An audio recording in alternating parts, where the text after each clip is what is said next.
Boa noite, caros alunos e ouvintes. No ar, mais um programa Culturas e Identidades com L'Oriel Rocha. O tema do nosso programa de hoje será a desconstrução dos símbolos nacionais, relacionando essa desconstrução com a historiografia e com a participação de determinados agentes específicos que, desde o século XIX, vem promovendo essa desconstrução para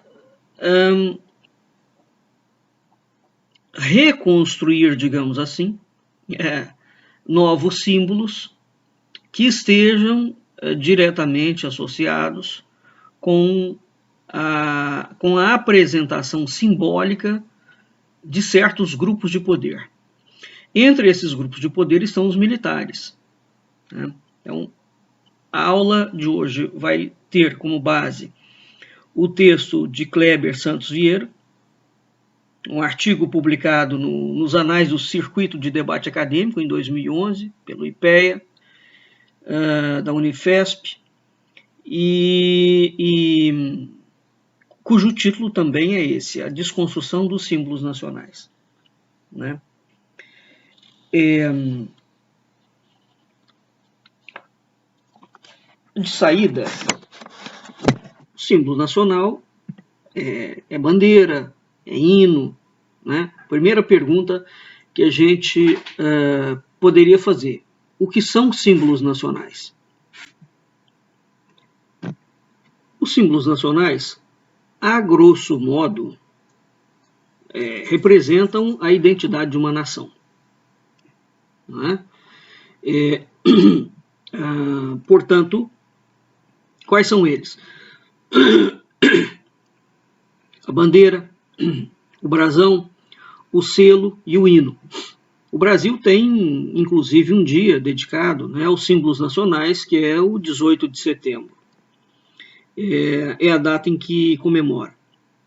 Então, esses símbolos estão descritos na Constituição Federal.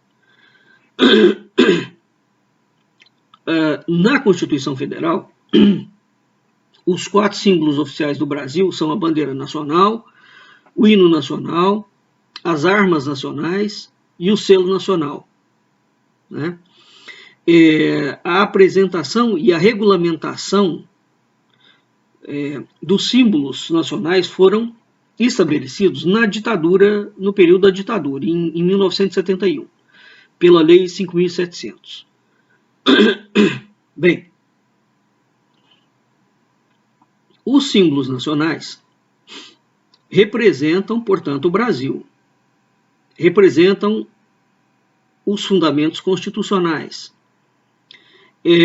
Falam sobre soberania, sobre cidadania, sobre a dignidade da pessoa humana, sobre os valores culturais comuns partilhados pela população. Né? Compartilha e se refere a um conjunto de culturas e práticas. Não é?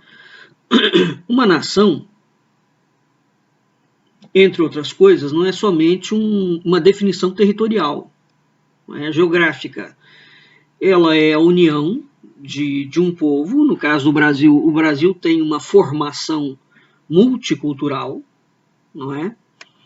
Portanto, esse povo, ele comunga de uma unidade geográfica, no caso do Brasil. Ele comunga de uma unidade linguística. O Brasil, nesse aspecto, é um fenômeno como em Portugal. Né? Você não tem dialetos falantes dentro da nação. Você tem uma única língua. Nós já falamos isso por diversas vezes. E a unidade de língua indica uma unidade de consciência. É muito importante, então, entender que a língua está diretamente atrelada à consciência coletiva de uma nação, digamos assim. Né? Ora, então, em 1971, quando os símbolos nacionais foram definidos novamente pela ditadura, portanto, aquilo que torna o Brasil uma nação, esse tema já foi muito debatido, né, e ao longo do processo histórico, os símbolos nacionais tiveram várias intervenções no sentido da mudança dos símbolos. Né? Bem, então há uma flutuação em relação a isso. Todas as vezes que a gente tem, então vamos entender o seguinte, um símbolo nacional, ele se refere à identidade da nação. De modo que quando uma elite, quando um grupo tenta lançar mão no sentido de alterar o símbolo nacional, aquele grupo, ao promover esta alteração simbólica, ele o faz movido pelo interesse de fazer identificar a nação com aquele grupo. Então, essas intervenções históricas que nós vemos dentro do Brasil sobre os símbolos nacionais, a gente tem casos emblemáticos, que é particularmente o caso da bandeira brasileira. Não é? A bandeira do Brasil, que não era do Brasil, a bandeira de Portugal, do Reino Unido de Portugal, Brasil e Algarves, essa bandeira é subtraída, ou é substituída, a partir do momento que existe o golpe da independência brasileira. Depois nós temos um segundo momento, mas a independência brasileira traz algumas cores, alguns símbolos específicos ali dentro, não é? Que a bandeira da República manterá, não sem muita discussão e sem muitos interesses, mas nós temos uma alteração. Então, a bandeira, num sentido macro também, ela representa uma imagem, ela constrói, pelo menos na mentalidade, a imagem de uma comunidade política, né, sociopolítica, cultural, unificada em torno da história e dos valores culturais. Então, quando você muda a bandeira de uma nação, a gente tinha a bandeira do Reino Unido, de Portugal, Brasil e Algarves, e depois aquilo passa para a bandeira da independência, que é a bandeira da monarquia, significa que é como se o país tivesse sido resetado. Entende? Você para aquele movimento histórico, sociocultural, reseta o país, apaga ele, e ele passa a existir novamente. É um processo de construção. Né? E no caso específico do Brasil, essa construção foi uma construção cultural, uma tentativa de construção cultural ipso facto, ipsis literis. As elites que deram o golpe da independência, elites brasileiras, revolucionárias, maçônicas e não só, as elites brasileiras estavam diretamente cooptadas, conectadas, comungadas com movimentos revolucionários internacionais, não é? Liberais, maçônicos, que tinham o claro fim de tomar posse do Brasil e dividir o Brasil entre essas diferentes facções. Bem, ao longo de toda a história da República, nós tivemos diferentes tentativas de reinventar as formas e os sentidos das cores nacionais. Muito pouco brasileiro sabe disso. Né? Então, esses grupos, quando eles entram no século XIX, com a independência, eles fazem um trabalho formidável de apropriação dos símbolos, né, e de tentativa de construção de uma nação, como se o Brasil não tivesse cultura, como se o Brasil não existisse, e o Brasil passa a ser construído através da diretriz do IHGB, do Instituto Histórico e Geográfico Nacional e do Arquivo Nacional. Tá? Bem, ora, ao longo de toda a história da República, então nós vamos ter os grupos tentando se apropriar, veja o que o Bolsonaro está fazendo agora. O Bolsonaro e a falsa direita. Né? Eles capturaram os símbolos nacionais, as cores, inclusive, que caracteriza a nação, e quando eles fazem esse tipo de captura, eles tentam identificar a eles como sendo o Brasil real, o Brasil verdadeiro, o Brasil de valor, o Brasil ético, o Brasil que presta. E tudo aquilo que não for eles, não é o Brasil, portanto tem que ser eliminado. Essa é uma tática muito antiga. É uma tática antiquíssima de guerra, isso é uma tática de guerra. Vamos entender em primeiro ponto. O que nós estamos tratando? Nós estamos falando de guerra cultural, guerra política. Né?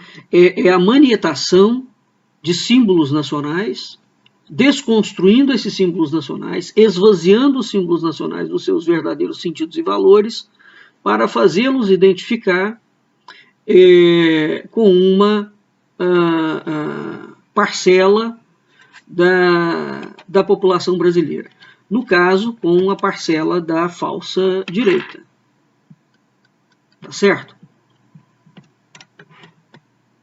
É preciso entender isto claramente. Então, vou repetir para gravar mais uma vez. Todas as vezes uma nação tem símbolos,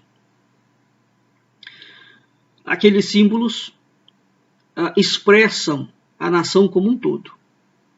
Todas as vezes que as elites, ou que há revoluções, ou que as elites brigam pelo poder, e quando elas avançam para manipular, para desconstruir os símbolos nacionais, esvaziando o conteúdo simbólico deles, e anexando esse conteúdo simbólico, né, reconstruindo esse conteúdo simbólico, fazendo identificar com elas as elites que estão dando os golpes, nós estamos diante de um golpe de Estado. É um dos passos. Isso é um processo de um movimento revolucionário muito bem conhecido. Bem, o Brasil está sofrendo isso, esse avanço sobre a desconstrução dos símbolos nacionais, há muito tempo. Repito mais uma vez, o governo do Jair Bolsonaro tornou-se especialista em fazer esse tipo de coisa. Então é preciso entender o que está acontecendo no Brasil. Bem, dito isto,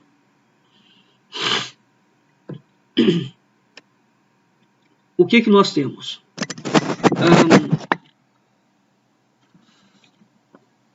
As apropriações desses símbolos podem ser feitas das formas mais diversas. Você pode fazer isso através de canção, você pode fazer isso através de texto, você pode fazer isso através de artefatos culturais, produzidos por protagonistas da vida pública brasileira, por políticos, por artistas, por intelectuais, etc. Né? Então você cria uma campanha massiva de apropriação pelo cinema, por exemplo, enfim, pelo teatro, pela ópera, se tivesse ópera no Brasil, enfim. Então, algumas dessas apropriações, através de festas nacionais, o Getúlio usou muito isso, para fazer, identificar a ele, Getúlio, como um salvador. Né? O governo do Bolsonaro e desses militares faz exatamente isso o tempo inteiro. O Sérgio Moro está fazendo isso. O Aldo Rebelo está fazendo isso, com esse movimento dele chamado Quinto Movimento. Então a história brasileira de manipulação simbólica dos símbolos nacionais, o Brasil tem uma imensa trajetória de manipulação, de desconstrução dos símbolos nacionais. Bem, portanto, vou repetir novamente, quando nós nos deparamos com isso historicamente, nós estamos diante de preparativos e de golpe de Estado. É transição de poder. Ora, no caso do Brasil, especificamente, os símbolos nacionais, os militares golpistas, desde o século XIX, eles vêm lançando mão dos símbolos nacionais. Quando eles assumem o governo, no período de 64, em que eles ficam 20 anos no poder, agora eu vou entrar no texto aqui, né, que é o objeto do nosso... Fiz essa digressão longa aqui, essa introdução. Vou entrar agora no texto do Kleber Vieira. Bem, os símbolos nacionais ficaram extremamente desgastados no período da ditadura militar, de 64 a 85.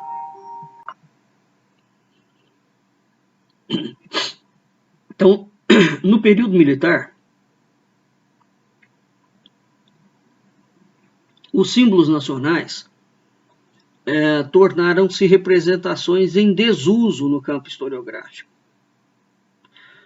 Naquele momento, os militares fizeram uma alteração radical no símbolo e no significado do símbolo. Por quê? Eles anexaram os símbolos com as imagens da segurança nacional. Né? E para isso, eles promoveram uma série de aportes legais, que eles, uma vez que eles estavam no poder, eles passavam qualquer lei, e fizeram um suporte pedagógico. Né? Então, existe o Decreto-Lei 869, de dezembro de 1969, é a síntese da corrosão causada na simbologia. Eu vou ler o decreto.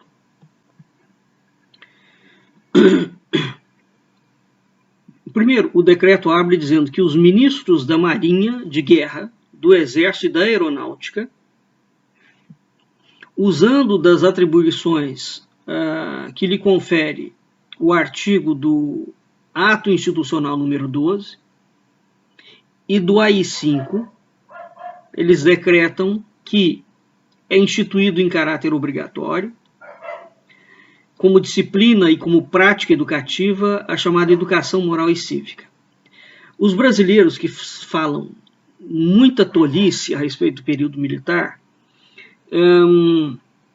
acham que esse período de educação moral e cívica era uma beleza. Não, é preciso entender o que esses militares fizeram. A educação moral e cívica que eles estão aqui tentando colocar, fala que ela se apoia nas tradições nacionais. Mas quais são as tradições nacionais? Essa é a primeira pergunta. E essa educação militar que os militares estão impondo, veja bem, os comandantes das três forças, ela tem como finalidade a defesa do princípio democrático. E aqui existe uma coisa mais terrível ainda. O texto literal é o seguinte: a defesa do princípio democrático através da preservação do espírito religioso, da dignidade da pessoa humana e do amor à liberdade com responsabilidade sob a inspiração de Deus. Então veja o seguinte, em resumo da ópera, a defesa do princípio democrático, portanto, a defesa da política através da preservação da religião da pessoa, em primeiro lugar vem a política. E a política aqui regida por Deus. Então, hoje em dia, quando Bolsonaro usa o lema em que ele mistura política, religião e Deus, isso aqui já estava nos anais da ditadura militar. Né? A preservação, o fortalecimento e a projeção dos valores espirituais e éticos da nacionalidade. O fortalecimento da unidade nacional e do sentimento de solidariedade humana. O culto à pátria, aos seus símbolos, tradições, instituições e aos grandes vultos de sua história. O aprimoramento do caráter com apoio na moral, na dedicação à família e à comunidade. E compreensão dos direitos e deveres dos brasileiros e do conhecimento da organização sociopolítica e econômica do país. o preparo do cidadão para o exercício das atividades físicas com fundamento na moral, no patriotismo e na ação construtiva, visando ao bem comum. O culto da obediência à lei, culto, da fidelidade ao trabalho e da integração na comunidade. Bem, aí não bastasse essa miscelânea como um todo, ele fala que tem um parágrafo único, que as bases filosóficas deverão motivar ação, no magistério nacional, o desenvolvimento de hábitos democráticos, movimentos de juventude, estudos de problemas brasileiros, atos cívicos, promoções, orientação dos pais. Enfim, e continua por aí. É verdadeiramente criminosa essa lei. Eu vou tentar resumir aqui o que está colocado aqui. Uma característica que a falsa direita fala o tempo inteiro, porque é verdadeira, não é? É que a esquerda tenta controlar a cultura através da imposição de determinados padrões. Ora, do que está se tratando aqui, exatamente, se não da manipulação e do controle da cultura? E o pior, uma cultura política. Então eles estão submetendo a nação inteira a um viés político. E a partir do momento, a lei propõe, inclusive, controlar os pais, ou que os pais têm que ensinar aos filhos. O que as escolas têm que ensinar. Isso é interferência total de um Estado. Isso é o modelo de um Estado comunista, dentro da ditadura de 64. Isso é um dos modelos. O que é curioso no Brasil é o seguinte: o Brasil nunca teve governo, teoricamente, governo de esquerda. Nunca teve, exceto a partir da nova redemocratização, Fernando Henrique, Lula, etc. O Brasil nunca teve governo de esquerda. Isso equivale a dizer que, desde o Império, por toda a República, os governos foram todos de direita. E o país foi seguindo uma linha que mesclava liberalismo, ultraliberalismo maçônico, com fascismo e comunismo.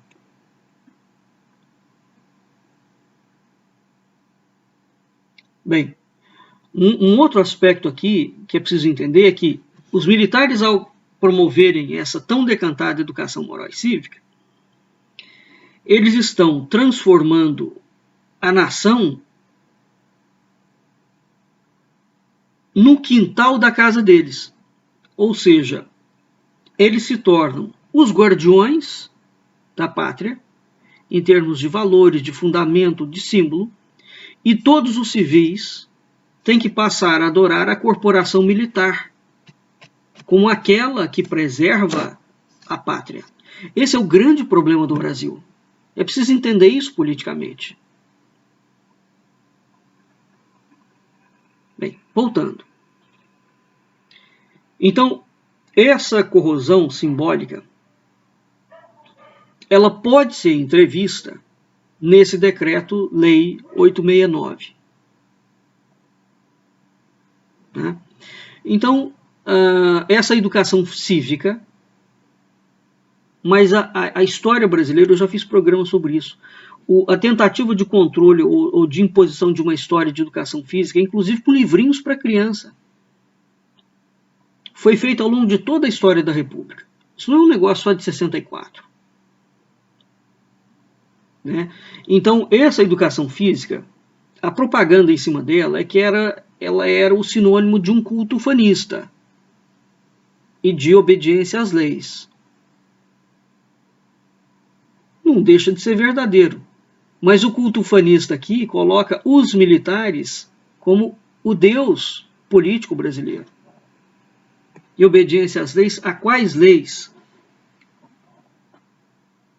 Não é? Aí a gente vê que é a lei que está por trás da política e ao liberalismo.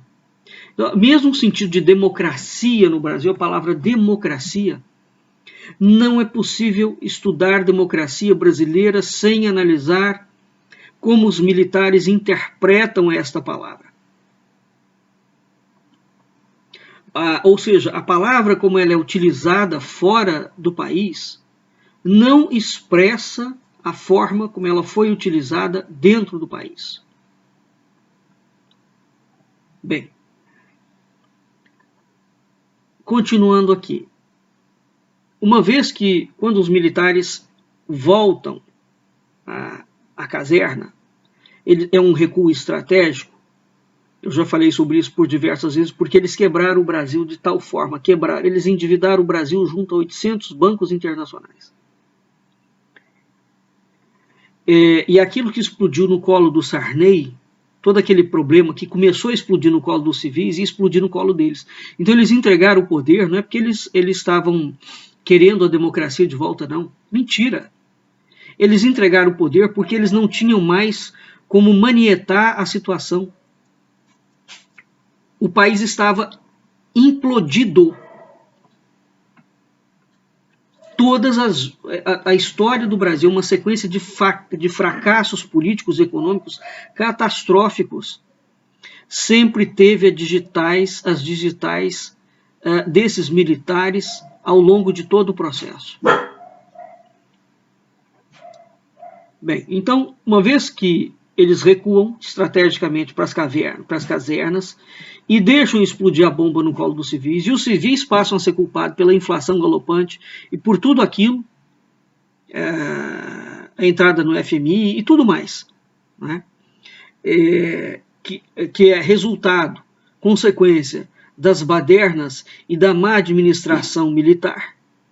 Isso tudo explode no colo dos governos civis depois do Sarney em diante. Bem,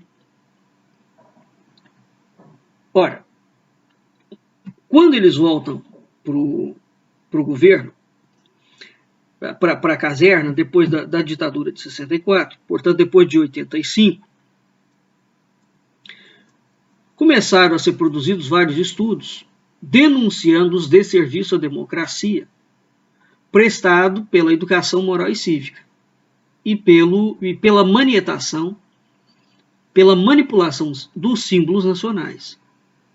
Então, começou-se a fazer os trabalhos acadêmicos e denúncias políticas, certas, corretas.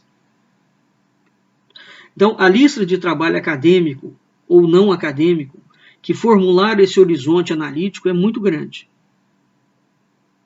né? A editora Zahar lançou nos anos 80, por exemplo, uma série chamada Brasil, os anos de autoritarismo, onde essa questão aparece de forma difusa nas suas obras. Existe uma outra obra chamada Golpe na Educação, de Luiz Antônio Cunha. Ele lembra que o tema foi sarcasticamente apelidado de imoral e cinismo, numa alusão ao moral e civismo preconizado pela ditadura. Então, o que os militares fizeram? Eles fizeram a educação vista como instrumento de controle ideológico. Então, foram feitos vários estudos disto. Então, quando eles falam que a esquerda utiliza a educação como instrumento de controle ideológico, é um fato. Ninguém há de negar isso, não. Ninguém sério, não é? Desde que não seja partidário do banditismo reinante no momento.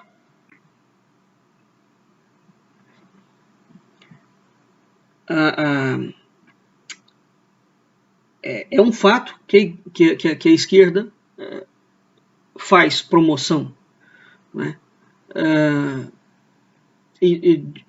Tenta controlar a cultura ideologicamente, mas muito antes da esquerda, a direita brasileira sempre fez isso. Aliás, o projeto da independência é ali na independência brasileira que começa o primeiro projeto de controle sociocultural do país. A coroa portuguesa nunca fez isso, não. Nunca fez. Uma coisa é você promover os valores espirituais, outra coisa é avançar sobre a cultura e controlar aquilo, né? Fazendo identificar aqueles valores com um grupo no poder especificamente. Veja o que o Bolsonaro está fazendo agora, nesse escândalo recente, agora, mais um. Né? Nunca se roubou tanto na história do Brasil como nos 3 anos de governo deste miliciano que ocupa a presidência da República. Nunca. Um pastores que não são funcionários públicos, ligados ao ministro da Educação, só estão aprovando, liberando emendas e verbas para gente do curral deles. O ministro da Educação tinha que estar preso. Se o Brasil tivesse uma Procuradoria-Geral da República, o ministro da Educação estava preso. Os pastores que estão operando, controlando verba do parlamento para igrejas, direcionando para igrejas e outros pastores, também tinham que estar presos. É o orçamento ilegal, oculto, do famoso Centrão, que é o grupo político mais corrupto da história brasileira. Historicamente falando, quem botou o Collor para fora foi o Centrão. Esse processo do Centrão ele existe desde o período da ditadura militar. Eu já falei sobre isso também. Bem, então, em 64, tudo isso que eles vão fazendo dentro da educação tem um norte, tem um objetivo, que é controlar, colocar os militares definitivamente no poder. Tá? Com poder político de uma forma efetiva. E os civis sendo tutelados aqui abertamente pelo poder civil. É a aplicação direta da chamada doutrina de segurança nacional. Então, essa educação, vista como instrumento de controle ideológico, ela é encontrada com abundância nos livros de história, nas aulas de educação moral e cívica, de USPB. Né? Então, o civismo, aquilo que se chama de civismo, na verdade, dentro do seu estudo histórico sério, o civismo seria um tipo de pensamento e de comportamento, né, pelos civis, que seria uma réplica do comportamento militar. Então, nós não estamos falando de história, nós estamos falando de deformação e de manipulação. O José Luiz Werneck, por exemplo, tem vários depoimentos colhidos sobre isso. Há outros estudos abrangendo a história da educação no século XX, e eles trataram de anexar a escolarização do civismo como elemento do pensamento autoritário brasileiro. Né? José Wellington Germano aponta a obrigatoriedade da educação moral e cívica pelo regime militar, né, com uma reintrodução na cadeira de instrução moral e cívica. E essa cadeira de instrução moral e cívica foi instituída em 1925, no governo do Arthur Bernardes, que é a Primeira República, reforçada na década de 30, que é o golpe do Getúlio, do Estado Novo, do movimento tenentista, e com o apoio de intelectuais como o Azeredo Amaral, o Oliveira Viana, o Francisco de Campos, e de militares como o Góes Monteiro e o Severino Sombra. O Góes Monteiro é o autor da doutrina de segurança nacional. Então veja, aquilo que os militares vão fazer em 64 já tinha sido implantado em 1925. E isto que foi implantado em 1925 já começou a ser implantado na primeira Constituição brasileira em 1824. Foi a primeira Constituição do Império. Dali para frente, a coisa só cresceu. Tá? Então, Luiz Antônio Cunha, ele faz uma relação da continuidade daquilo que é essa manipulação cultural por via política, no pensamento autoritário brasileiro, e vai citar a presença de Humberto Grande na Comissão Nacional de Moral e Civismo, para acentuar os resquícios da chamada Pedagogia do Estado Novo, que é um projeto educacional das décadas de 60 e 70, mas veja, esse projeto educacional, repito, ele foi instituído em 25, no governo do Arthur Bernardes. E, na verdade, ele assenta raízes na primeira Constituição de 1824. Então, a educação cívica, durante a ditadura militar, ela tornou-se sinônimo de educação para a cidadania, de educação para a política. Lembra que o próprio texto do Decreto-Lei de 869, de 69, submete a nação inteira à política.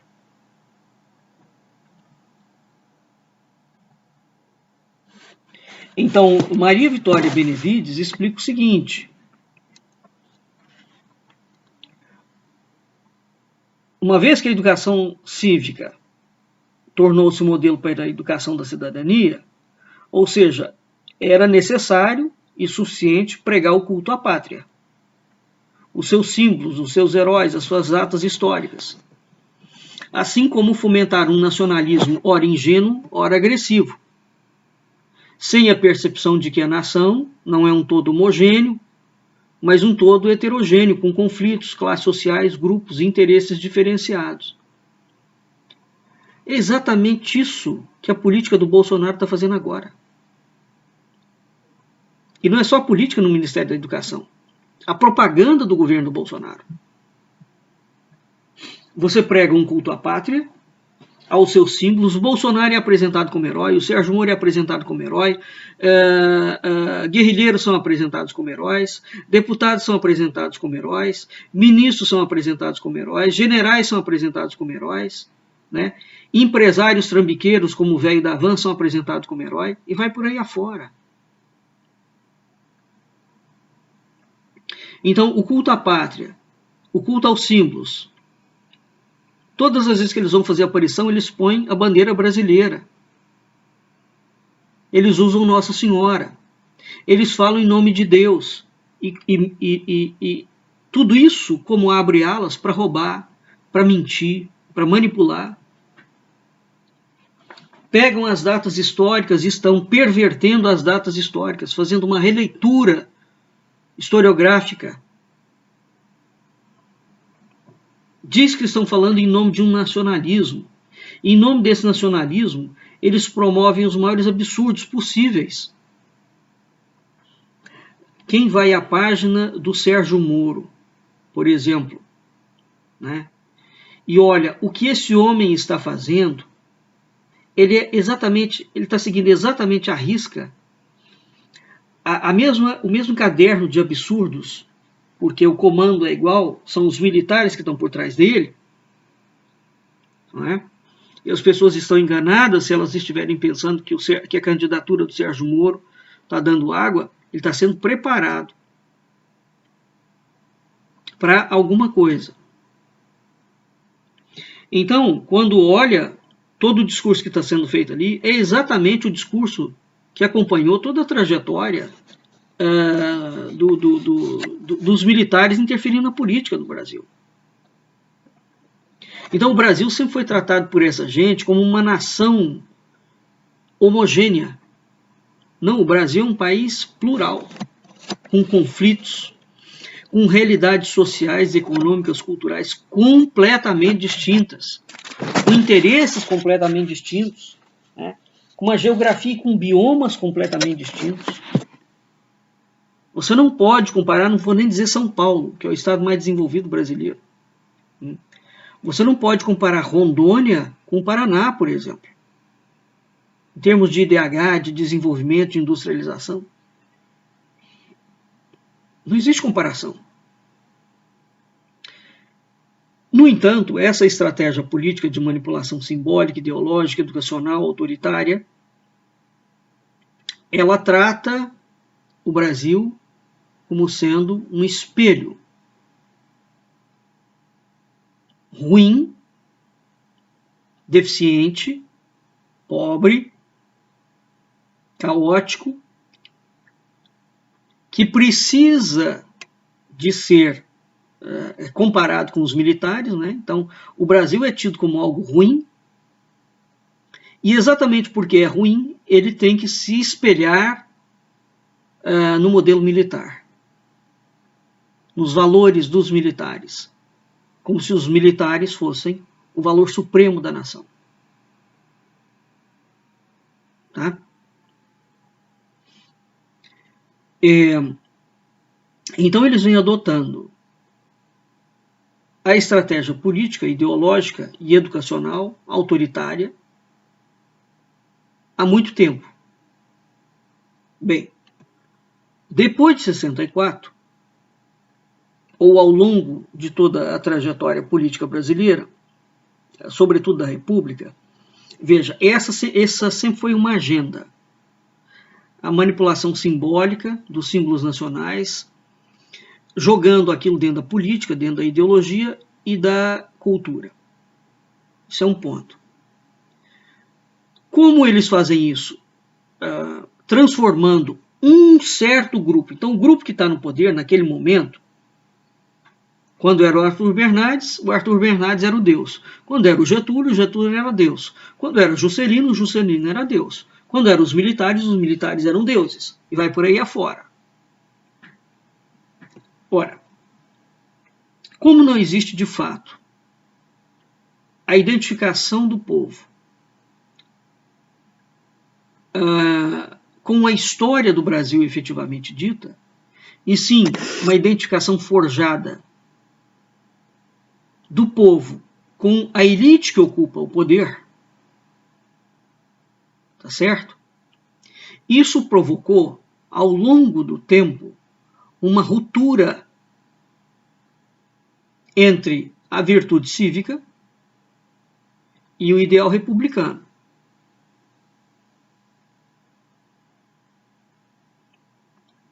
Hoje a gente vê uma cultura de roubo, de ladruagem, de rapinagem, né, de fancaria, institucionalizado.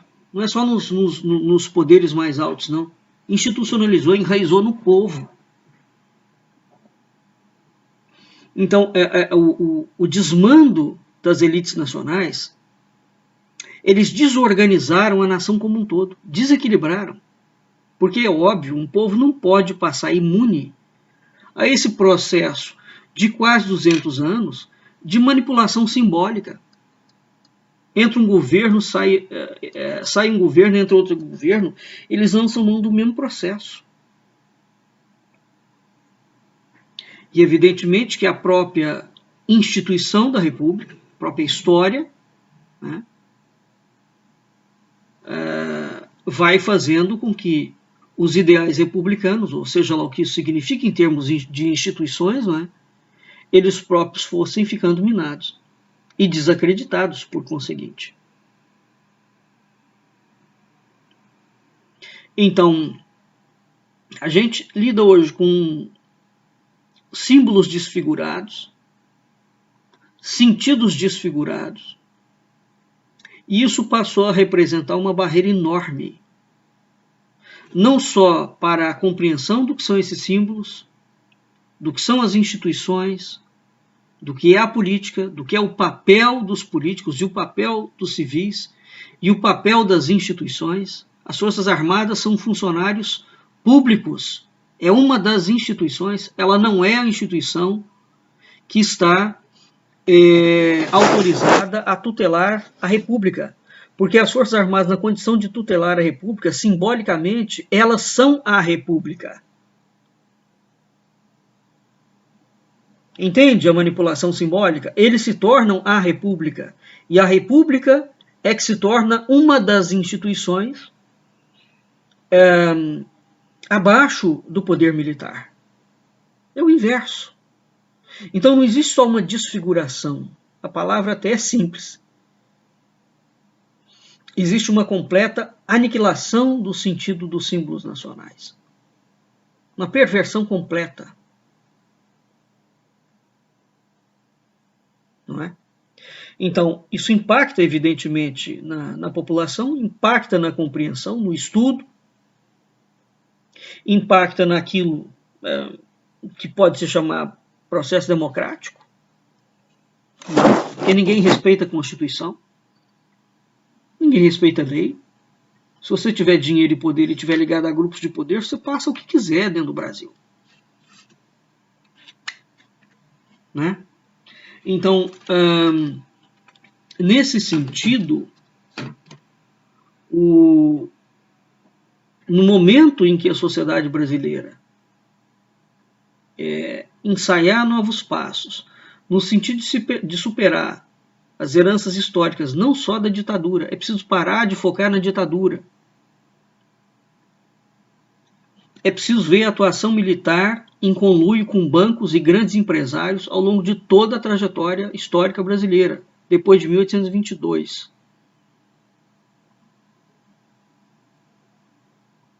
Então, é preciso ter um movimento intelectual, social, político inclusive, que pare de usar os símbolos nacionais. Curiosamente, o Sérgio Moro, eu li ontem,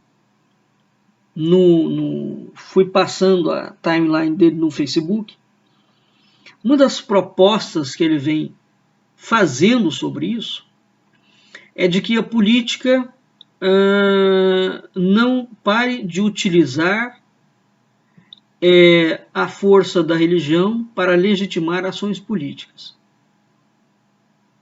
Ensaiou também a ideia de que é preciso partir da política um certo distanciamento e manipulação dos símbolos nacionais. Sérgio Moro é um dos maiores manipuladores simbólicos que o Brasil já viu. Sérgio Moro e Bolsonaro são dois projetos militares. O Santos Cruz, que foi aquele primeiro militar, o Santos Cruz é um dos generais responsáveis pela criação e implementação do gabinete do ódio dentro do Palácio Planalto. Depois aquele homem sai, dizendo-se muito ofendido, foi ofendido pelo filho, um dos filhos do presidente, o 00 sei lá das quantas, e esse homem está agora claramente apoiando o Sérgio Moro e o Mourão também, entre outros militares. Então você tem um sujeito que está ocupando a presidência da República, que é claramente um cara conectado com grupos de terror e de máfia e de bandidagem, crime mesmo, do pesado.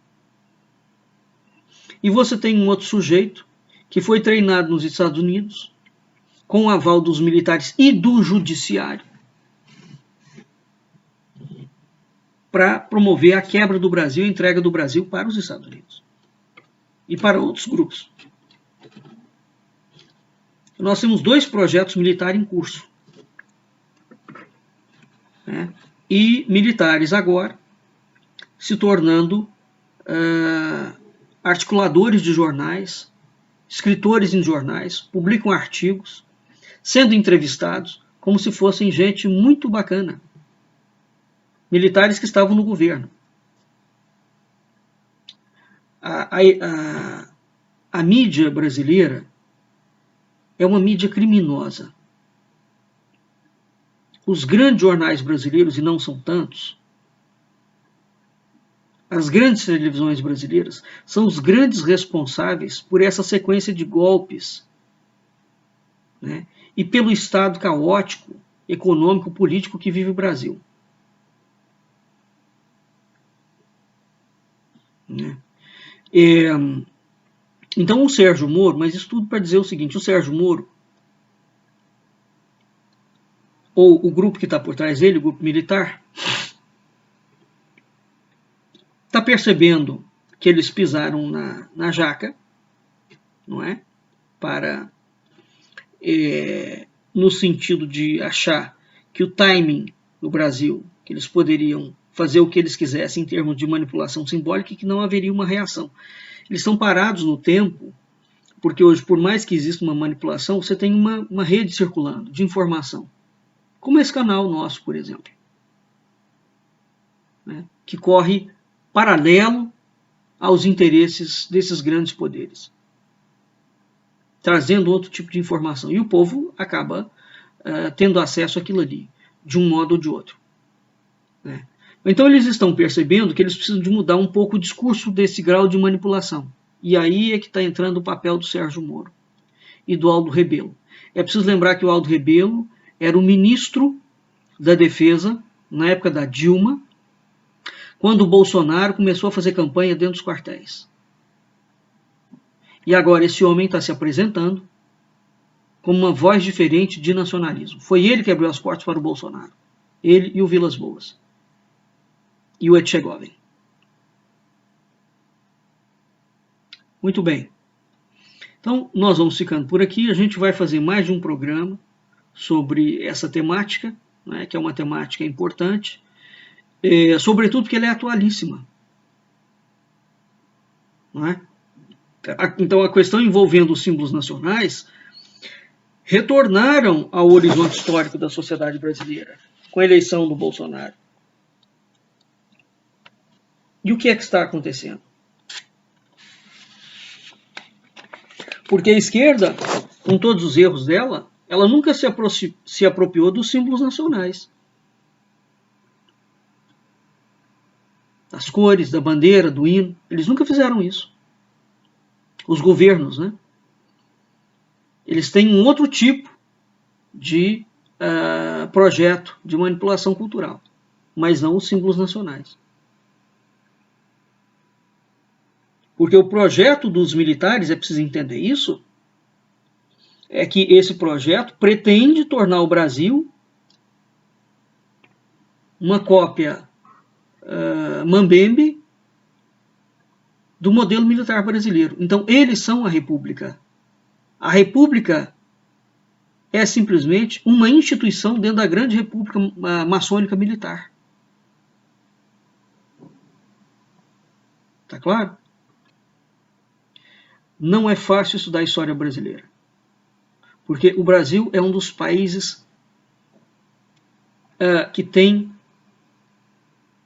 inclusive em termos de elite intelectual, uma das elites mais compradas e vendidas a projetos nacionais. É absolutamente impressionante o que acontece no Brasil. E caberia aos intelectuais, de fato, a oposição, a crítica, aqui num sentido acadêmico, as propostas que estão sendo feitas. E nós não vemos isso acontecer dentro do Brasil. Então, o estudo da história brasileira é muito difícil de ser feito, desde que se queira um mínimo de isenção. E para, sobretudo, identificar os atores. Né? E existe um ator permanente, que ele funciona. O Olavo de Carvalho tinha uma coisa que ele chamava de agente histórico, né? Os militares brasileiros, junto com a maçonaria, funcionam como um agente histórico supremo na história do Brasil. É preciso entender a teoria do agente histórico, do Olavo, né? Com a qual eu concordo. Porque sem o entendimento dessa visão supratemporal, atemporal das Forças Armadas, a gente, trabalhando para impor a chamada República Maçônica Universal, a gente não consegue entender a história do Brasil. Tá bem? E eu tenho feito esforços no sentido de trazer um pouco mais de luz, seja no campo simbólico, seja no campo, no outro tipo de história de superfície, como diria o professor Fidelino de Figueiredo, a história profunda, porque ele fala que a história tem dois planos, o plano das aparências superficiais e o plano da realidade profunda. No meu entendimento, o plano da realidade profunda é o plano do símbolo, né? E o plano das aparências superficiais é o plano dessa realidade que a gente vê, que está em jornal, é a realidade imediata. Então, no programa República, eu trato dessa história superficial. No programa do Culturas, eu trato da história profunda, né? Procurando criar sempre uma interlocução, uma analogia, um paralelo, porque é a história profunda que sustenta a história superficial, não é o inverso. Não é o que está passando na história superficial que vai irrigar a história profunda. É a história profunda que irriga a história superficial. Tá? Bem, nós vamos ficando por aqui e até a nossa próxima aula.